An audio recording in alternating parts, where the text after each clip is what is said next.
Assalamu alaikum and good morning students. Welcome to Shahed Sir's Education Point. बेटा this class is for class 6th semester and the subject is education. तो आज के इस दिन में मैंने आपको ऑलरेडी कहा कि सैटरडे और संडे मैं बोर्ड पे अच्छी तरह से पढ़ाऊंगा। ठीक है, जो 4 दिन है तो वो हम बोर्ड पे नहीं पढ़ा सकते हैं। मैंने ऑलरेडी आपको कहा है कि I am not at home, that's why. और आपकी क्लास जो है वो रेगुलरली नहीं होगी, तो कभी कभी आपकी क्लास जो है वो सिक भी हो सकती है, क्योंकि उस वक्त मुझे और भी सेमेस्टर्स को पढ़ाना होता है। ठीक है, तो आपको टेंशन लेने की बिल्कुल जरूरत नहीं है। तो मैंने आपसे ऑलरेडी वादा किया है कि आपका सारा जो सिलेबस है वो हम इंशाल्लाह आपको कवर करके देंगे। तो यू बी जस्ट रिलैक्स्ड और आप प्रिपरेशन करते रहो। जितना हम पढ़ रहे हैं उस पर ज्यादा फोकस्ड रहो, तो इंशाल्लाह everything will be all right. और बहुत सारे ऐसे स्टूडेंट्स हैं बेटा जिनको बहुत ज्यादा प्रॉब्लम होती है कि नोट्स को बाय करने में, तो they can directly contact me, no issue at all. And my dear one more thing, मैंने आपसे प्रॉमिस किया था कि हम लाइव क्लासेस शुरू करने वाले हैं। लास्ट यूनिट का हम लाइव क्लासेस लेंगे, क्योंकि वहां पे आपको एजुकेशन की स्टैटिस्टिक्स है वो हमने पढ़नी है। लेकिन ये पॉसिबल तब है जब आप ऐप से मतलब जो नोट्स है वो परचेज कर सकते हो, बिकॉज जब आप ऐप से नोट्स को परचेज करते हो तो आप ऑटोमेटिकली लाइव क्लास में एंटर हो जाते हो। तो वो जिन्होंने ऐसे ही फोन करके दिया तो उनके लिए मैं सजेस्ट कर रहा हूं कि वो ऐसे फोन ना करें। तो पहले कोशिश करेंगे कि आप ऐप से ही नोट्स को डाउनलोड करो, ताकि आपका एक लाइव क्लासेस मैं मैनेज कर सकूं। ठीक है, अगर आपको ये बात अंडरस्टैंड होती है वेल एंड गुड, अगर आपको बात अंडरस्टैंड नहीं हो रही है तो you can directly contact me and my contact number is 7780817302। And my dear, अगर अभी तक आप लोगों ने मेरी ऐप को डाउनलोड नहीं किया है तो मैंने उसकी जो लिंक है डिस्क्रिप्शन में दे दी है, वहां जाके आप उसको डाउनलोड कर सकते हो। Thank you, may Allah bless you। तो बेटा चलते हैं, आज का टॉपिक जो है हमारा, आज का टॉपिक है एजुकेशन फॉर मेंटली रिटार्डेड और मेंटली चैलेंज्ड। तो यही हम बात कर रहे थे। तो इससे पहले जो लेक्चर मैंने आपके साथ शेयर किया था, that was what do you mean by mentally challenged और मेंटली रिटार्डेड, उनके कौन कौन से कैरेक्टरिस्टिक्स है। और हमने साथ में ये भी डिस्कस किया था कि what is the criteria by which you can identify the mentally challenged और मेंटली रिटार्डेड। तो आज इसका तीसरा पार्ट है। एज पर द सिलेबस में पढ़ा रहा हूं मैं, कोई भी पॉइंट इधर उधर नहीं ला रहा हूं, मैं टू द पॉइंट आपको पढ़ा रहा हूं। तो आज की जो बात है, हम क्या करने हैं, education for mentally retarded. Okay, आपको पता है जब हम एजुकेशन की बात करते हैं ना बेटा, एजुकेशन में बहुत सारे कंपोनेंट्स होते हैं बेटा। एजुकेशन के बहुत सारे कंपोनेंट्स हैं, लाइक एम। अगर हम इस एम को देखेंगे, हमारा एम क्या है, हमारा टारगेट क्या है, हमें किनको पढ़ाना है, मेंटली चैलेंज्ड को। और आपको बेटा याद रखना है कि मेंटली चैलेंज्ड बच्चे वो हैं जिनका आईक्यू लेवल बिलो 70 है। तो हम इनको वैसे नहीं पढ़ाएंगे जिस तरह हम नॉर्मल बच्चे को पढ़ाते हैं। तो जो एम ऑफ एजुकेशन नॉर्मल बच्चे के लिए है ना, वो यहां पे एम वैसा नहीं है, तो हमें थोड़ा हटके जाना है। तो हमें आइडेंटिफाई करने की बात, अगर हमारे क्लासरूम में कोई मेंटली चैलेंज्ड वाला बच्चा है जिसका आईक्यू में प्रॉब्लम है, तो उसको इंडिविजुअलाइजेशन एक कॉन्सेप्ट है, तो हमें इंडिविजुअल अटेंशन उसको बहुत ज्यादा देना है। नो डाउट अगर आप इसको अपने ही क्लासरूम में रखते हो, कॉमन क्लासरूम में रखते हो, लेकिन आपका जो फोकस है ना वो ज्यादा उसकी तरह होना चाहिए। अगर आप कोई कॉन्सेप्ट आप कॉन्सेप्ट कोई पढ़ा रहे हो तो नॉर्मल बच्चे को 1 या 2 ट्रायल्स में तो समझ आएगा, लेकिन ये जो बच्चा है ना जिसमें ये आईक्यू का प्रॉब्लम है, उसको 1 या 2 ट्रायल्स में समझ नहीं आता। तो माय डियर, एक टीचर को चाहिए कि उसकी जो एम है, इसकी एम क्या होनी चाहिए, टीचर की एम क्या होनी चाहिए कि मुझे पहले क्राइटेरिया बनाना है, मुझे टारगेट बनाने के मेरे क्लासरूम में जो ये मेंटली चैलेंज्ड वाला बच्चा है, मुझे इसको इंडिविजुअलाइज्ड फोकस करना है, इस इंडिविजुअल को फोकस करना है। और अगर मुझे 3 या 4 बार भी उसको रिपीट करना पड़ेगा तो मुझे ये एम एक होनी चाहिए एजुकेशन का कि किस तरह आप मेंटली चैलेंज्ड को एजुकेट करा सकते हो। तो गवर्नमेंट ऑफ इंडिया ने या गवर्नमेंट ने बहुत सारे प्रोविजंस रखे हैं, बहुत सारे मेथड्स रखे हैं कि भाई किस तरह से आप मेंटली चैलेंज्ड वाले बच्चे को पढ़ा सकते हो।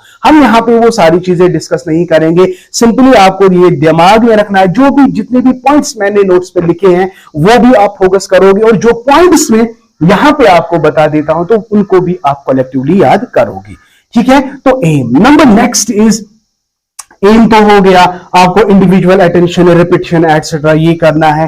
Number 2 my dear, what type of curriculum, देखिए भाई, अगर हम करिकुलम देखेंगे, the content, the syllabus that is जो हम रखते हैं अपने एजुकेशन सिस्टम में, जो हम बच्चों को पढ़ाते हैं, लेकिन जो बेटा ये मेंटली चैलेंज्ड वाला बच्चा है ना, ये बिल्कुल डिफरेंट है। किन के साथ?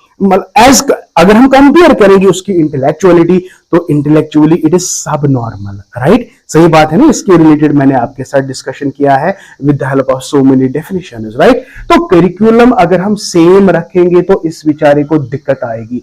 तो हमें वैसा करिकुलम में ऐसे रिफॉर्मेशन लानी है जिससे बच्चे को मोटिवेशन मिले, जिससे बच्चे को इंटरेस्ट डेवलप हो जाए, ताकि वो भी अच्छी तरह से पढ़ सके।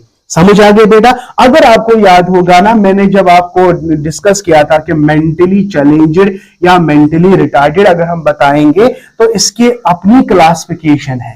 One classification is educable, another is trainable, another is my dear custodial, right? अगर हम बिलो 70 की बात करेंगे, yes we can educate them, we can educate them. अगर उनका थोड़ा ही बिलो क्लास 70 है, उनको हम नॉर्मल क्लासरूम में रख सकते हैं।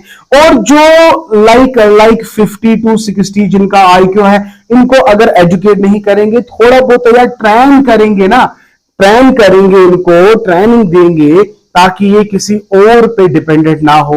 लेकिन बेटा जो कस्टोडियन है, they are very dangerous for others. इनको हम ना एजुकेट करा सकते हैं और ना ही ट्रेन करा सकते हैं। तो यहां पे जो मेंटली चैलेंज्ड की जो कैटेगरीज है, इनमें से एजुकेबल एक है और ट्रेनेबल दूसरा है, जिनको हम एजुकेट करा सकते हैं। समझ आ गया कैसे करा सकते हैं?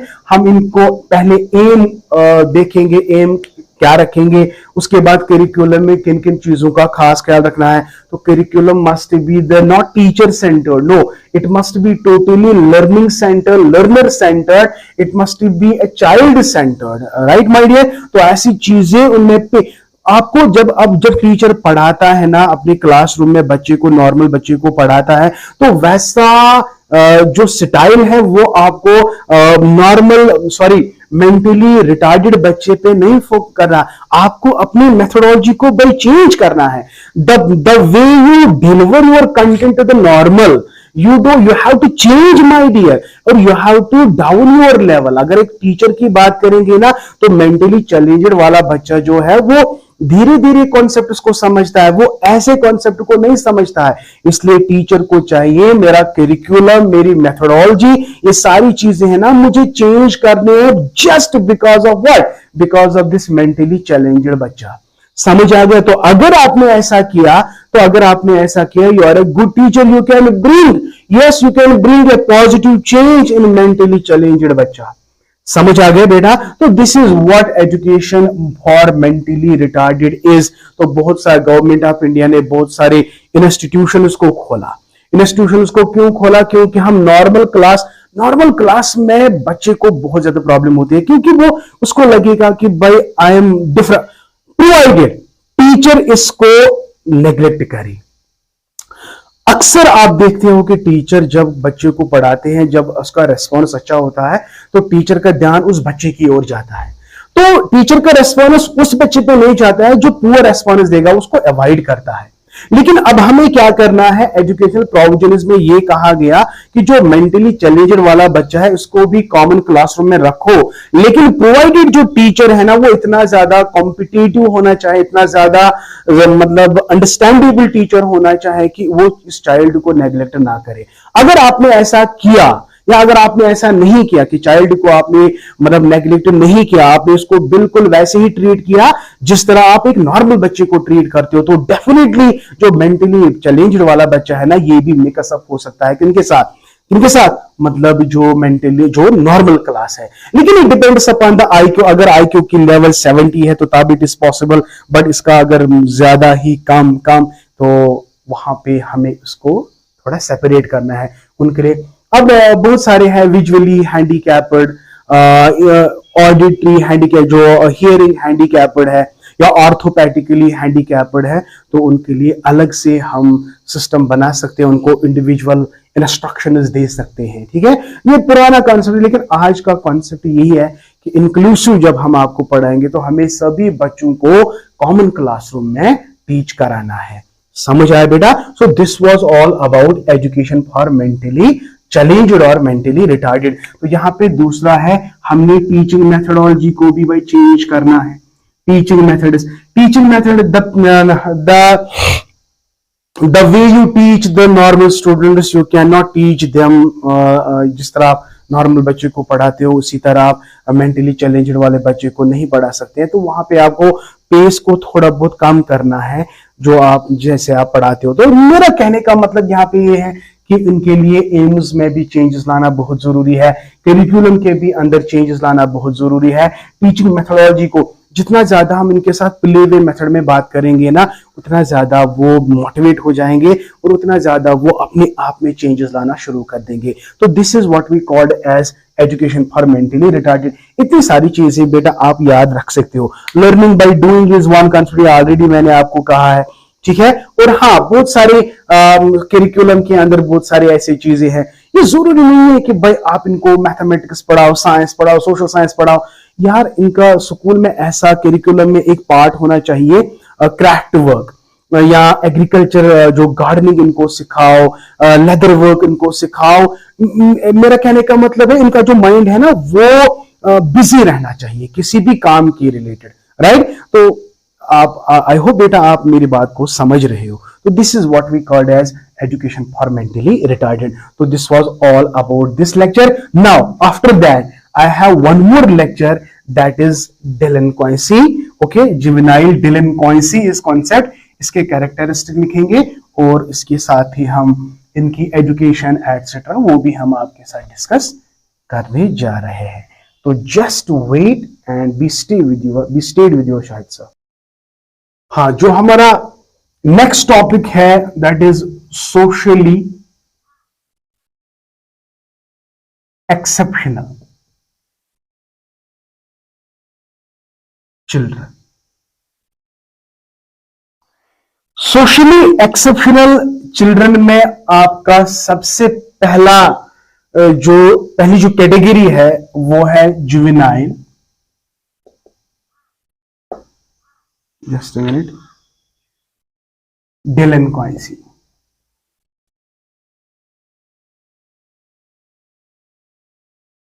तो juvenile delinquency is one and another is my dear problematic children, या problem children बोलो, problem children।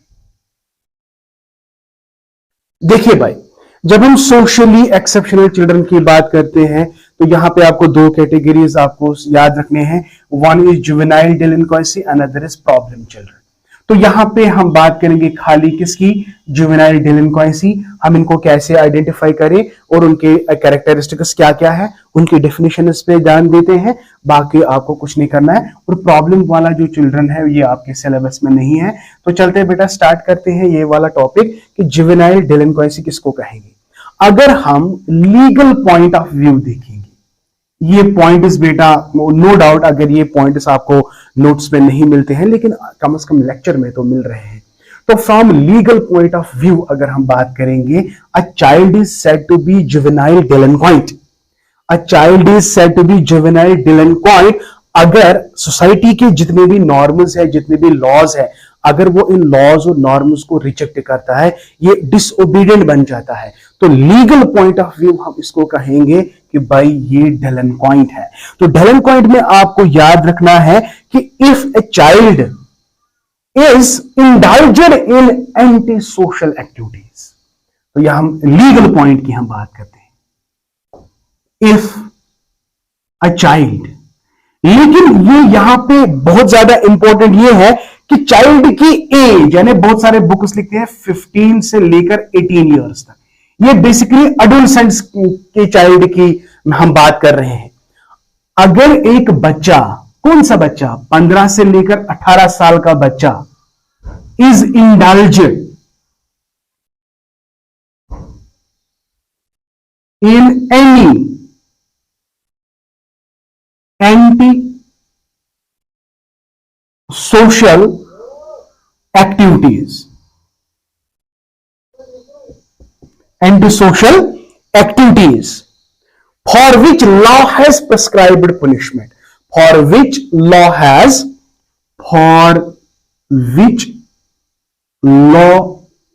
has prescribed punishment. Such child is called as juvenile delinquent. Such child is called what? Juvenile delinquent, my dear. Okay, so हाँ, तो ये वाली जो definition है सबसे बेहतरीन डेफिनेशन, नोट्स पे भी मैंने बहुत सारी डेफिनेशन लिखी है, एक दो डेफिनेशन लिखी है, लेकिन ये वाली जो डेफिनेशन है ये बहुत ही इंपॉर्टेंट है। देखो भाई, फॉर एग्जांपल हमारी सोसाइटी ये नहीं कहती है कि आप चोरी करो, डाका डालो, ठीक है। अगर आप चोरी करते हो तो law is there to punish you. अगर आप फिर भी लॉ को जानने के बावजूद भी आपने ऐसी एक्टिविटी की, या to take a drug, to take, there are so many things my dear जो आप हमारी सोसाइटी में देखते हो। तो जो बच्चा 15 से लेकर 18 साल, ये सबसे ज्यादा जो क्रिमिनल एक्टिविटीज होती है ना, अगर हम डेटा को कलेक्ट करेंगे जो फॉरेन कंट्रीज है लाइक यूएसए, वहां पे अगर आप देख सकते हो कि बहुत सारे बच्चे जो है 15 से लेकर 18 साल तक, they are very much involved in criminal activities. Okay, so this age is very important. अगर हाँ कोई बड़ा भी अगर 18 से ऊपर का एज अगर हम बताएंगे, अगर दैट्स कॉल्ड अडल्ट क्रिमिनल।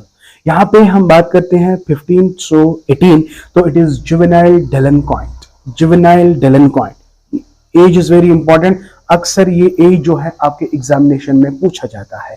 तो यहां पे आपको समझना है कि सोशली एक्सेप्शनल चिल्ड्रन में जो पहला चीज आपको पढ़ना है कि वो है जुवेनाइल डेलिंक्वेंट। तो juvenile delinquent from the legal point of view is a child 15 to 18 years old and is indulged in any antisocial activities for which law has prescribed punishment. Such child is called as what? Juvenile delinquent. So what are the different characteristics? अब आपको कैसे identification मिलेगी कि भाई इसमें juvenile डेलिंक्वेंसी like characteristics है। तो if इसके लिए बेटा हम यहां पे कुछ कैरेक्टरिस्टिक्स देखते हैं, दिखाते हैं।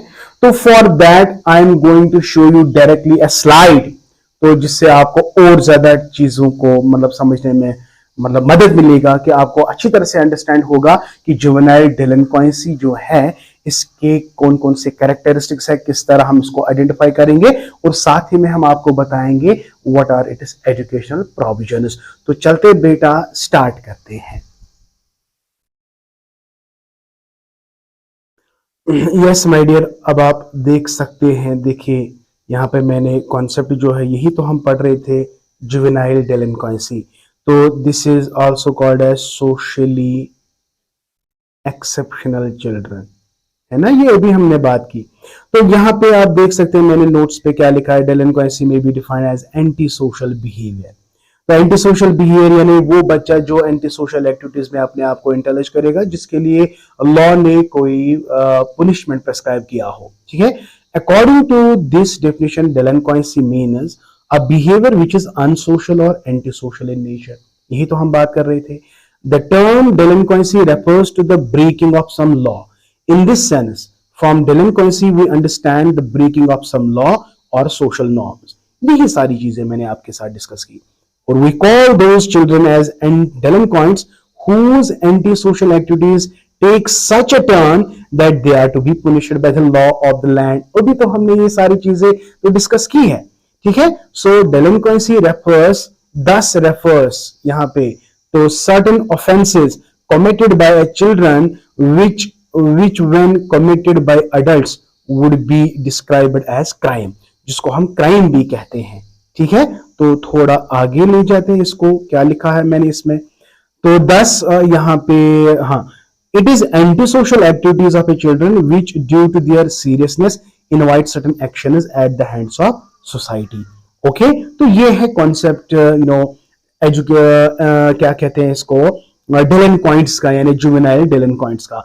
अगर आपको कैरेक्टरिस्टिक्स लिखनी है या हाउ कैन यू आइडेंटिफाई, हम उन बच्चों को एंटी सोशल बिहेवियर कहते हैं या डेलिंक्वेंट्स कहते हैं जिनमें ये कैरेक्टरिस्टिक्स होंगे। तो चलते बेटा देखते हैं इनको कैसे आइडेंटिफाई करें। देखो यहाँ पे मैंने 10 पॉइंट्स लिखे हैं, तो 10 पॉइंट्स पे ही आप बता सकते हो कि ये वाला जो ये बच्चा है इसमें क्या कॉन्सेप्ट होगा, डेलिंक्वेंसी का कॉन्सेप्ट। तो यहां पे देखिए सॉरी, आइडेंटिफिकेशन ऑफ डेलिंक्वेंसी अगर हम बात करेंगे, पहला point, it is very difficult to list down the delinquent acts of a cultural variation and बहुत सारे कल्चरल वेरिएशन इज देयर कि किसी कल्चर में ये वाले पॉइंट्स को एक्सेप्ट नहीं किया जाता है, या हमारा जो कल्चर है इसमें ये पॉइंट्स एक्सेप्ट किए जाते हैं। तो according to our own cultural norms we have certain characteristics of those children who have what delinquent behavior. So what are the common characteristics? Bullying, smoking, stealing, teasing, forgery, telling a lie, truancy, tendency to escape, wandering aimlessly, drug addiction. तो अगर आपने ये चीजें बच्चे में देखी, किस बच्चे में, 15 से लेकर 18 वाले बच्चे में, आपको समझना है कि इसके अंदर क्या है, डेलिंक्वेंसी है। ओके, आई होप बेटा दिस इज क्लियर। तो अगर हम एजुकेशन ऑफ डेलिंक्वेंट्स की बात करेंगे तो पहला point, parental education is very important. देखो इसको एक्सप्लेन करने की जरूरत नहीं है। जब पेरेंट, अगर मेरा बच्चा मेरे सामने ऐसी बात करेगा जिससे मैं नाराज हो सकता हूं, लेकिन इंस्टेड ऑफ दैट मैंने इसको शाबाशी दी, उसने कोई गाली दी, तो मैं कहूंगा वाह यार आपने तो गाली दी, तो मैंने इसको क्या किया, एनकरेज किया। तो no, my attitude must be at that time very much different. तो अगर मैंने ऐसा किया कि parental education is very important, तो parent should know something about the psychology of a child so that they can treat and handle the child properly and provide them proper environment for satisfaction of their basic needs and urges. तो बच्चे के needs को अच्छी तरह से satisfy करना, बच्चे के अर्जेस को अच्छी तरह से सेटिस्फाई करना, ये पेरेंट का काम है। अननेसेसरली अगर हम इनके नीड्स और अर्जेस को सेटिस्फाई करने लगे तो बेटा याद रखना है, जो बच्चा है ये पूरी तरह से बिगड़ जाएगा। समझ आ गया बेटा? तो in this direction parents can take help of guidance services, clinics and other voluntary services etcetera. Okay, now number next point, save the child from bad companies. देखो हम बंदे को पहचान सकते हैं the company he keeps। तो जिस company से इसका उठना बैठना है हमें उसी तरह से अंदाजा लगा सकते हैं कि भाई इसका बिहेवियर क्या है। तो हमें देखना है कि मेरा बच्चे की कम्युनिटी क्या है, कंपनी क्या है, अच्छी कंपनी है कि नहीं है, तो इस ध्यान रखना है। तो parents, family members and the school authorities should have a close watch on activities of the child and the social environment। तो हमें पूरी तरह से देखना है कि बच्चा कब, कहां, कैसे, किस तरह आता जाता है, किनसे मिलता है, उनका रवैया कैसा है, ठीक है। तो ये सारी चीजें हमें देखना है, ये भी एजुकेशनल प्रोविजन इसमें आता है। Number third, to rectify school environment. देखो कभी कभी स्कूल एनवायरनमेंट भी अच्छा नहीं होता है, तो स्कूल में एडमिनिस्ट्रेशन, प्रिंसिपल, टीचर एटसेट्रा, उनका भी बहुत बड़ा जबरदस्त रोल होता है कि बच्चे की पर्सनैलिटी में। एक टीचर किसी बच्चे को कहेगा जाओ बेटा मेरे लिए पान लाके दो, या कहेगा सिगरेट लाके दो, तो इन सारी चीजों को ना यार रोकना है। तो school environment should be made healthy and congenial, the curriculum methods of teaching. हाँ, जो बच्चा ज्यादा एंटी सोशल एक्टिविटीज में इंडल्ज होता है ना, उसके लिए ऐसा करिकुलम बनाओ, को करिकुलर एक्टिविटीज रखो, जो एनर्जी वो उसमें वेस्ट करता है वो सारी एनर्जी को करिकुलर एक्टिविटीज में लगी, ठीक है। तो हम इसको चेंज कर सकते हैं, इसका इंटरेस्ट बढ़ाने के लिए हम नई नई चीजें अपने क्लासरूम में लाएंगे, करिकुलम में मॉडिफाई करेंगे, सो दैट इसका जो ध्यान है ना वो भटक जाएगा एंटी सोशल एक्टिविटीज से।